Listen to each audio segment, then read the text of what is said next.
Kita beralih ke informasi lain. Pemirsa, Menteri Dalam Negeri Tito Karnavian melaporkan kepada Presiden Prabowo Subianto terkait kasus kematian ibu dan bayi yang dikandungnya karena diduga ditolak 4 rumah sakit di kabupaten dan kota di Jayapura, Papua. Tito juga mengungkap akan melakukan audit pelayanan kesehatan secara menyeluruh di daerah tersebut.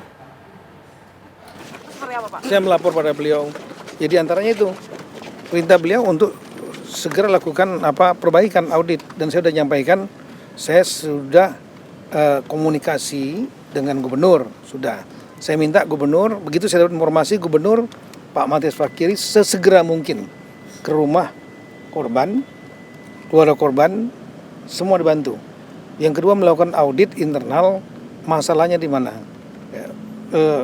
dikumpulkan rumah sakit itu, termasuk juga pejabat-pejabat yang di dinas kesehatan yang lain, baik provinsi, kabupaten, dan juga yang swasta. Kemudian Menkes dan saya sudah komunikasi, Pak Menkes hari ini dan dari Kemendagri hari ini juga turun ke Jayapura untuk melakukan audit.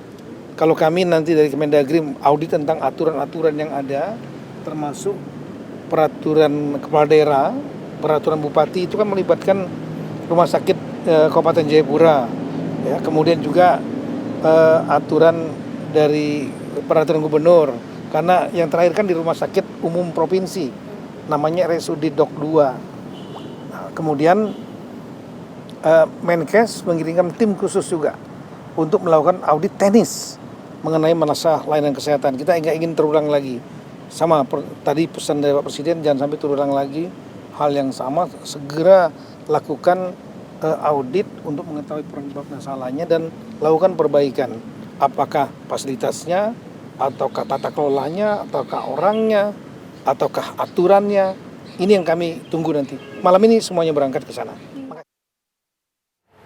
Kepolisian daerah Papua membentuk tim investigasi khusus untuk menyelidiki kasus meninggalnya Irine Sokoy dan sang bayi setelah diduga ditolak 4 rumah sakit dalam proses persalinannya di Jayapura, Papua. Tim investigasi yang dipimpin Inspektur Pengawas Daerah Polda Papua, Kombes Pol Jeremias Rontini, akan menginvestigasi dugaan penolakan pasien di Rumah Sakit Bayangkara Jayapura. Pada 17 November 2025, keluarga sempat membawa Irine Sokoy ke 4 rumah sakit untuk proses persalinan, termasuk Rumah Sakit Bayangkara, namun diduga mendapat penolakan. Kabid Humas Polda Papua, Kombes Pol Cahyo Soekarnito menegaskan, investigasi ini bertujuan utama untuk mengusut dugaan pelanggaran standar operasional prosedur atau SOP pelayanan kesehatan agar kasus serupa tidak terulang di masa mendatang. Ya, ada perawat. Ya. Ke rumah sakit itu atas desakan keluarga atau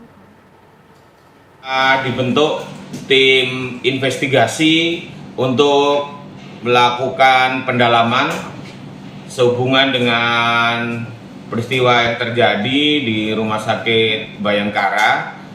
Tim dipimpin oleh Bapak Irwasda Polda Papua bersama satker yang lain untuk mendalami, mengecek apakah kegiatan pelayanan yang dilaksanakan saat itu sudah sesuai dengan mekanisme dan SOP yang telah ditentukan.